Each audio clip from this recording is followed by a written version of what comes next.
જગાણા હત્યા કેસનો ભેદ ઉકેલાયો। 10,000ની લેતી દીતી બાબતે હત્યા કરનાર આરોપીને પોલીસે ઝડપી પાડી કર્યો જેલના હવાલે।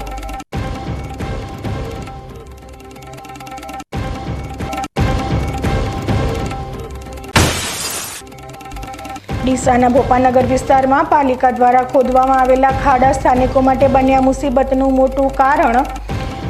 ખોદાયેલા ખાડાઓમાં પાણી ભરાઈ જતા ગંદકીથી પરેશાન થઈ ઉઠ્યા સ્થાનિક રહીશો।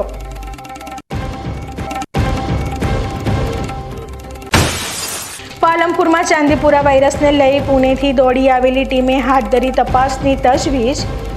મેડિસિન વિભાગની ટીમે લોકોની સાથે સાથે જાનવરોના લોહીના સેમ્પલ લઈને મોકલ્યા પરીક્ષણાર્થે।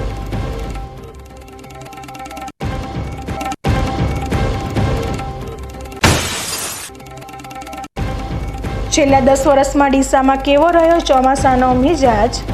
વર્ષ 2020 બાદ ચાલુ વર્ષે જુલાઈ માસ સુધી નોંધાયો સૌથી ઓછો વરસાદ।